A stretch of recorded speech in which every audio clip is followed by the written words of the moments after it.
Heureux de pouvoir apprendre ensemble à partir de sa parole ce matin. Avant de commencer, l'un de vous m'avait posé une excellente question il y a peu. Pourquoi est-ce qu'en tant qu'Église, nous étudions cette section dans l'évangile de Matthieu, Matthieu 11 à 13 pendant ce début d'année? Excellente question. Soit dit en passant, merci pour ce genre de questions. Je me réjouis tellement de pouvoir interagir avec vous concernant la prédication. C'est l'une des joies, je pense, et c'est selon Éphésiens 4 quelque chose qui fait grandir aussi l'Église lorsque nous parlons la vérité dans l'amour. Nous partageons ce que nous apprenons ensemble, c'est comme ça qu'on grandit. Mais bon, il y a un processus de sélection pour les textes qui sont prêchés. Avec Jeroen et moi, on en discute. Et l'une des réflexions, c'était de se dire, au début d'une année, c'est bien de commencer avec un des évangiles, puisque c'est le début de nouvelle année, on se centre sur Jésus. Et donc, on avait terminé le chapitre 10 de Matthieu il y a quelques années, et donc on recommence naturellement au chapitre 11. Mais il y a une autre raison, c'est que cette section, il me semble, le but de cette section, c'est de nous dire que le royaume de Jésus-Christ va progresser, est inarrêtable. Et même en même temps, ce sera dans un contexte d'opposition, de rejet de Jésus-Christ. Et donc, l'une des questions de cette section, chaque dimanche, c'est de nous dire où en es-tu toi par rapport à ces choses? Et si tu es à Christ, et tu sais que son royaume grandit dans un contexte d'opposition, comment est-ce que ta vie se range derrière cela? Comment est-ce que tu t'alignes derrière Jésus? Voilà pour la première petite parenthèse. Mais ce matin, nous allons nous poser cette question. Quel genre de leader, quel genre de dirigeant est Jésus-Christ? Quel genre de leader est-il? Qu'est-ce que ça signifie pour moi de l'avoir comme Seigneur? Comment est-il au final? C'est le genre de questions qu'on se pose lorsqu'on passe aux urnes et on est en train de voter pour des politiciens, quelqu'un qui vient nous représenter. Lorsque vous allez voter, vous vous demandez si ce sera bien pour vous, si la société sera meilleure à cause de cette personne, si ce sera bon pour les vulnérables dans la société. D'ailleurs, Jimmy Carter, le 39e président des États-Unis, avait fait cette remarque. La mesure d'une société se trouve dans la manière dont elle traite ses citoyens les plus faibles et les plus vulnérables. C'est bien cela. Mais c'est une question aussi importante. Quel genre de dirigeant est Jésus? Pour ceux qui sont en train de découvrir la foi et en train de se poser les questions vis-à-vis des affirmations de Jésus. Et Jésus avait fait une offre il y a quelques semaines, on avait vu cela. Venez à moi, vous tous qui êtes fatigués et courbés sous un fardeau, et je vous donnerai un repos, le repos de votre âme. Et aussi, c'est une question, il me semble, importante, essentielle, si pour vous actuellement, la vie de foi, elle est pas top, elle est dure, elle est éprouvante, elle est décourageante. Et ça fait un moment. Et donc, vous allez vous dire, oui, mais quel genre de Seigneur, quel genre de maître est Jésus-Christ? Est-ce qu'il est froid? Est-ce qu'il est indifférent à mes problèmes? Est-ce qu'il est insensible? Et c'est une bonne question pour nous tous qui sommes déjà engagés à servir le Seigneur Jésus. Quel genre de leader est-il au jour le jour? Notre texte, c'est Matthieu 12, versets 14 à 21. Et si vous avez suivi les dernières semaines, Jésus est en train de démontrer sa puissance, son autorité. Il guérit, il ressuscite un enfant, il guérit un homme le jour du sabbat, c'est impossible de le nier. Il démontre qu'il est le Fils. On avait vu cela il y a 2 semaines. Mon Père m'a tout donné, dit-il. Personne ne connaît le Fils si ce n'est le Père, personne ne connaît le Père sauf le Fils. Jésus est ce Fils. Son royaume s'étend et progresse, même dans un contexte d'opposition. Et donc, avec Jésus, nous, on va découvrir sa véritable nature. On dit souvent, il me semble, qu'on découvre la véritable nature d'une personne cette personne est le dos au mur, est sous pression. C'est le cas de Jésus. Verset 14. Les pharisiens sortirent et tinrent conseil sur les moyens de le faire mourir. Il y a un complot qui s'organise, des réunions en secret. Comment est-ce qu'on va tuer Jésus? Comment est-ce qu'on va l'assassiner? Et ce n'est pas comme si Jésus ne le savait pas. Il est pas au courant. Non, non, verset 15, Jésus le sut, et il s'éloigna de cela. Et une grande foule le suivit, il guérit tous les malades, et il le recommanda sévèrement de ne pas le faire connaître, afin que s'accomplisse ce que le prophète Ésaïe avait annoncé. Jésus le sait, Jésus s'éloigne, Jésus poursuit son ministère, il trace un chemin et il continue de guérir tous les malades. Et il le fait calmement, sans hausser le ton. Son œuvre se poursuit. Il reste souverainement et sereinement maître de la situation. On pourrait même dire qu'il est un peu plus discret qu'avant. C'est surprenant. Il est clair qu'il viendra un moment où, dans l'évangile de Matthieu, il faut partir et il faut dire à tous que Jésus est Seigneur et aller faire de toutes les nations des disciples. Mais pour l'instant ici, il ne faut pas le dire. Et tout cela est pour accomplir ce que le prophète Ésaïe avait dit. Et on l'avait lu, n'est-ce pas? Ésaïe 42. Et donc, dans les versets 18 à 21, qui font l'objet de notre intérêt ce matin, on a une citation de 700 ans avant Jésus-Christ, de la part du prophète Ésaïe, Ésaïe 42. Un petit peu de contexte, le prophète Ésaïe parle au peuple d'Israël pour leur dire une chose.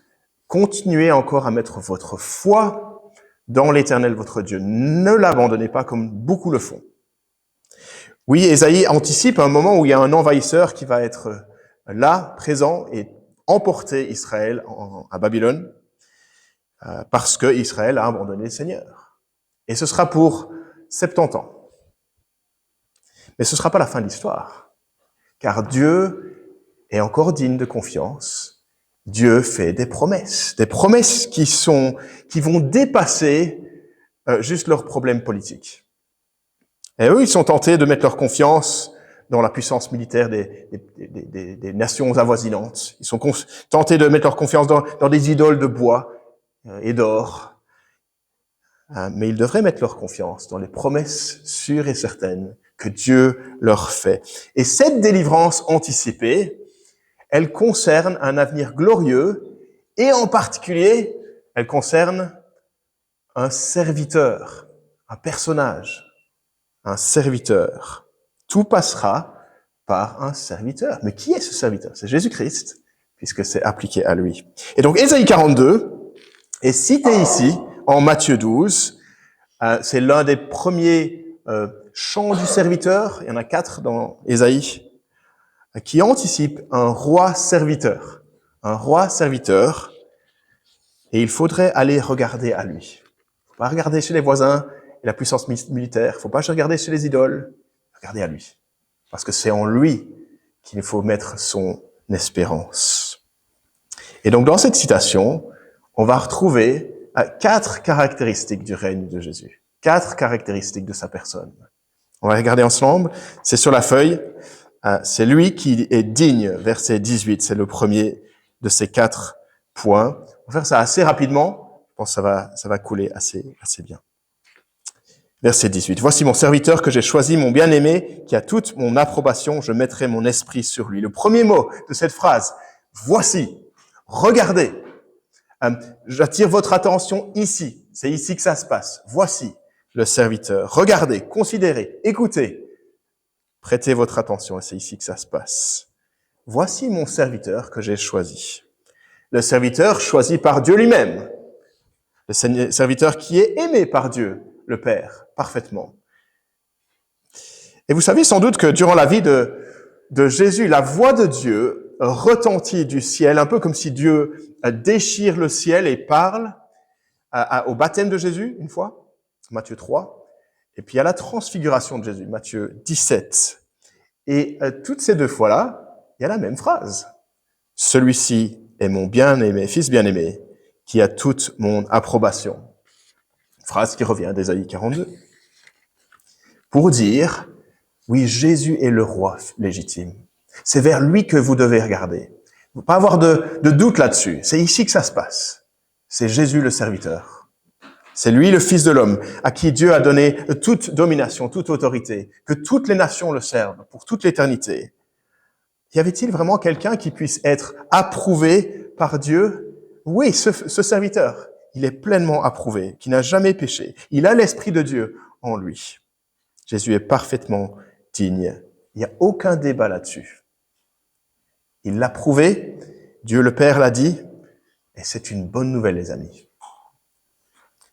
Et donc, c'est vers lui que les regards devraient être portés. Considérer sa vie qui est exemplaire, considérer ses paroles qui sont pleines d'autorité. Personne n'a jamais parlé comme lui.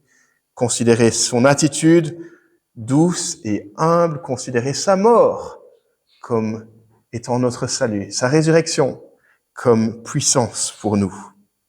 Jésus, ce roi serviteur, il est digne. Mais point 2, qu'est-ce qu'il apportera? Il apportera la justice. C'est lui, point 2, qui fera régner la justice. Versets 18 et 20. Et on retrouve ce petit mot justice 2 fois dans ce texte, verset 18, verset 20. Il annoncera la justice aux nations. Et puis verset 20, jusqu'à ce qu'il ait fait triompher la justice. La justice, c'est un mot qui parle plutôt de jugement. Il agira en juge. Il fera régner la justice. Il me semble que c'est absolument universel chez nous, qu'on déteste tous l'injustice lorsqu'on est concerné par l'injustice, n'est-ce pas? Si vous avez été victime de discrimination, ne fût-ce qu'une seule fois, vous détestez cela. Ça bouillit en vous, mais non, c'est pas juste. Et si vous avez été maltraité sur base de votre couleur de peau, sur base de votre nationalité, votre famille, que sais-je? Ou si une personne riche ou puissante a fait un tort et puis n'est pas poursuivie. Il y a quelque chose en nous qui dit, mais ça va pas.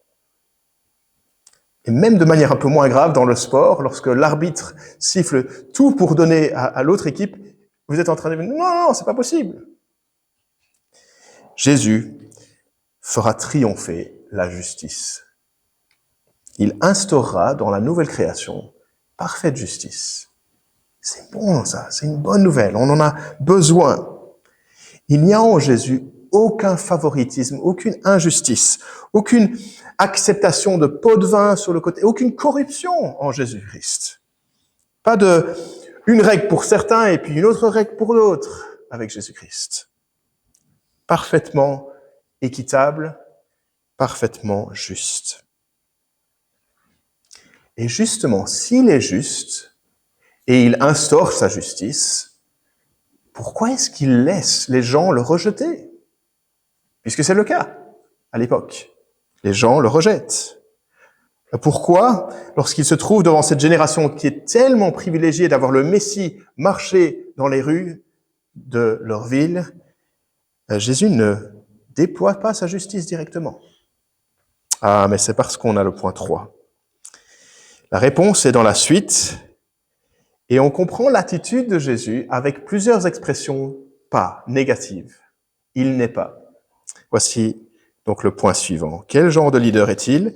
Il est digne, il apportera la justice, mais il n'est pas agressif. Verset 19. Oui, certes, Jésus va toujours être rejeté, son royaume progressera, son opposition à lui sera monnaie courante. Mais même si beaucoup de gens ne sont pas intéressés par Jésus-Christ, Jésus va pas hausser le ton, va pas crier, il va pas se disputer, il va pas être querelleur, il va pas essayer de crier le plus fort. Verset 19. Il ne contestera pas, il ne criera pas, et personne n'entendra sa voix dans les rues.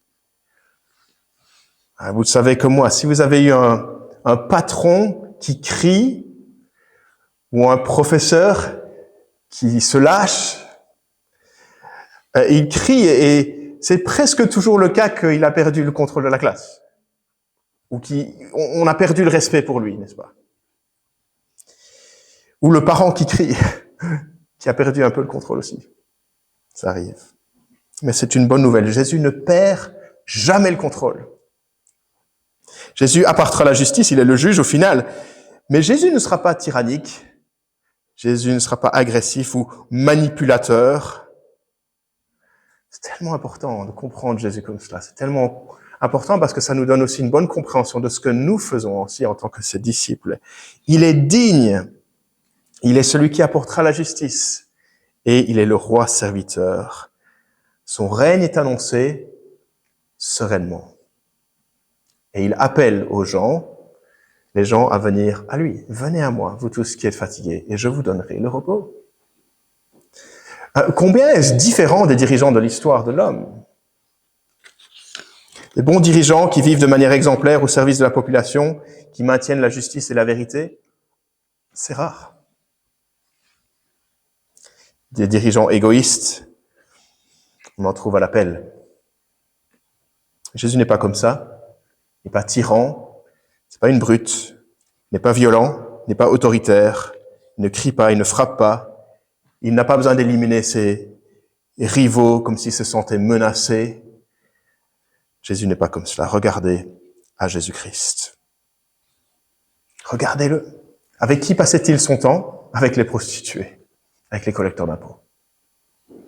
Même lorsqu'il est cloué à la croix, il ne se défend pas, il ne hausse pas la voix, mais il se laisse crucifier parce qu'il vous aime, vous et moi. Extraordinaire. Il me semble que pour certains, leur vision du monde, c'est de penser que la domination est une bonne chose. C'est la loi du plus fort. Ce sont les plus forts qui gagnent. Certains pensent donc que le christianisme est plutôt faible. Pourquoi est-ce que les chrétiens ne se défendent pas? Ils se laissent gifler parfois. Ils se laissent écarter. Mais la force, les amis, la vraie force, c'est de se mettre au service des autres et d'abandonner tout ce que nous avons pour servir les autres. Et Jésus est l'exemple de cela. Jésus est le plus fort et le plus grand de tous qui ont vécu sur terre. Et il est le roi serviteur. Il détient toute cette autorité et avec cette autorité, il sert. Ça, c'est la force. Ça, c'est pas la faiblesse. Voyez donc comment Jésus a servi sur terre. Jésus est celui vers qui nous devrions regarder. Il est le serviteur, tout se passe ici. Il est digne, il apportera la justice, mais il n'est pas agressif. C'est beau cela. Ça nous mène à un point un peu plus personnel. C'est le point 4. L'autre chose qu'il n'est pas, c'est le verset 20. Il ne te brisera pas. Il ne va pas te briser. Verset 20. Jésus donne deux images dans ce verset, ce beau verset 20. Deux images qui vont dans le même sens. Il y a un roseau et une mèche ou une flamme de bougie. Une mèche et un roseau. Et dans les deux cas, c'est quelque chose de très fragile, qui est sur le point d'être cassé, mais qui n'est pas encore tout à fait cassé. Ça ne tient qu'à un fil. Et cela sera restauré quand même. Le roseau. Il ne cassera pas le roseau abîmé. Déjà, un roseau, c'est très fragile comme chose. C'est pas un arbre, un roseau. C'est peu épais, c'est facile à endommager. Et voici un roseau qui plie beaucoup de fois et qui ne tient plus très bien. On pourrait peut-être le jeter à la poubelle. Voilà. Non, c'est pas le projet du serviteur. Le projet du serviteur, c'est de ne pas le casser. C'est de le restaurer. Ou la flamme, il n'éteindra pas la mèche qui fume encore une bougie. Encore une fois, c'est très fragile. Un petit coup de vent et c'est parti. Et maintenant, une mèche qui fume encore, mais on n'est plus trop sûr si ça tient. On est à deux doigts qu'elle ne se rallume plus. On pourrait laisser cette flamme s'éteindre. Ce n'est pas le projet du serviteur. Son projet, c'est de ne pas éteindre cette mèche, mais de la ranimer, de la restaurer. Le roseau et la mèche, deux manières de parler de nous, au final. Nous qui sommes abîmés et meurtris brisés, parfois de manière sérieuse. Et Jésus nous voit et il ne nous brise pas. Et Jésus nous voit et il n'est pas insensible à notre détresse. Et il nous voit dans notre péché et il ne se dit pas « je vais les laisser parce qu'on peut les mettre à la poubelle ». Non. Il est prêt à venir vers nous et à nous secourir, à nous restaurer. Vous savez, vous n'êtes pas inutile. Est-ce que c'est fini pour vous? J'ai péché trop de fois. Si tu savais combien de choses j'ai vécues, et le Seigneur Jésus, chaque fois, prend compassion pour nous. Ça, c'est l'évangile, les amis.